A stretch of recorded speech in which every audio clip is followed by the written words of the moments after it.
Հայաստանը ինչ պետք է անի այս իրավիճակում։ Մենք անպայման Հայաստանի կադրավարատուներ անելիքներին Հունգարիայի ընտրությունների մասով։ Հունգարիայի օրինակը ես ոնց է լինի պետք է անպայման բերեմ նաև կապեմ ես հետ։ Տեսեք, ոչ ոք Օրբանին չկարողացավ օգնի, որպեսզի ինքը հաղթի, որովհետև այն դժգոհությունը, որը ձևավորվել էր հասարակության մոտ,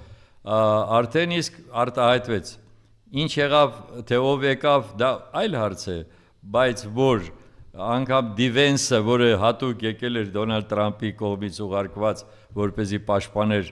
ուրեմն Օրբանին եւ նրա կուսակցությանը, չհաջողվեց։ Ես ուզում եմ եւս մեկ անգամ ասեմ, որ Նիկոլ Փաշինյան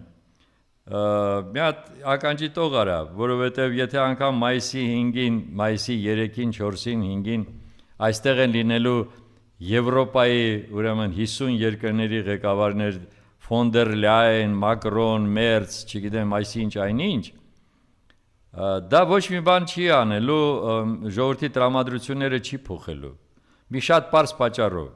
Մենք պայքարում ենք ոչ թե ինչ որ ասենք որ լավ չես ասֆալտ փռել դրա համար, այս փոսերն են, չգիտեմ ինչն են, որ դու կաշառք ես տալի ժողովրդին 10,000 դրամ թոշակեսի փր ավելացնում, այն ժամանակ երբ որ բյուջեում այդպիսի գումար տրամադրված չէր եւ այլն, այդ լավ մի կողմ դրած։ Մենք պայքարում ենք հանուն նրա, որպեսզի Հայաստանի Հանրապետությունը հզորանա, իրականում հզորանա եւ թույլ չտա, որպեսզի որևէ մեկը մեզ թելադրի, թե մենք ինչ պետք է անենք։ Այս սրա համար ենք մենք պայքարում։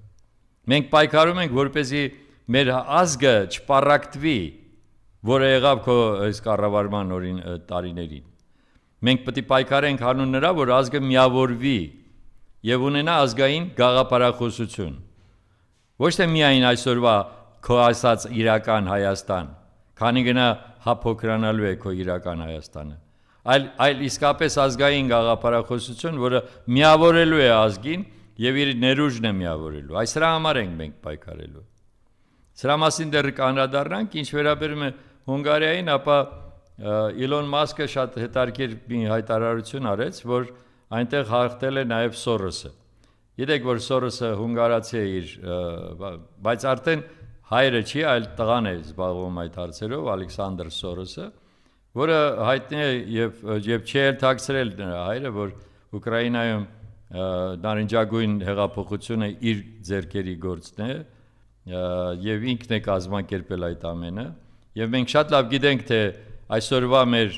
իրողության մեջ ինչքան սորոսականներ կան, որոնք որ իրենց ձևացնում են կոսմոպոլիտ, ձևացնում են այնպես, որ իբր թե ամեն ինչի հետ իրենք կհարմարվեն, մոռանալով, որ մենք պատրաստ չենք հարմարվելու, մեր ազգի մեծամասնությունը պատրաստ չի, եւ նրանք, ովքեր որ մոլորացվել են եւ ինչ որ ձևով դեռ համաձայն են եւ շատ տարօրինակ մի իրավիճակ է ձևավորվել, դրա մասին անպայման ուզում եմ խոսել։ Մարդիկ կան Հայաստանում, որոնց փաստ է ներկայացնում, ասում է, հա, ոչինչ։ Ասում ես, բայց այսպիսի հետևանք ա ունենալու, ասում է, ոչինչ։ Ասում ես, բա հետո դու ինչ ես ուզում։ Ես ոչինչ, ես տեսնում եմ, որ ես ուզում եմ, որ ինքը շարունակի իշխանությունը վարել։ Այդպիսիները կան։ Հիմա դա ով են, այդ թող սոցիոլոգները եւ հոգեբանները որոշեն, բայց ես կարող եմ ասել, որ այդպիսիք եղել են բոլոր իշխանությունների օրոք։ Բոլորը, ոչ թե միայն այս 35-36 տարվա ընթացքում, դա եղել է եւ Խորհրդային Միությունում։ Այսինքն կան մարդիկ, որոնք միշտ իշխանության կողմն են։ Որ իշխանության դա կարևոր չի, իշխանության կողմն են իրենք։ Եվ հետո շատ հանգիստ, այսպես սահուն կերպով այն մյուս իշխանության հպատակն են դառնում։ Այդ արդեն հասկանալի է։ Իսկ որ Հունգարիայի օրինակը մեզ ցույց է տալիս, որ ժողովուրդը եթե որոշեց, որ այլևս այսպես չի կարելի ապրել,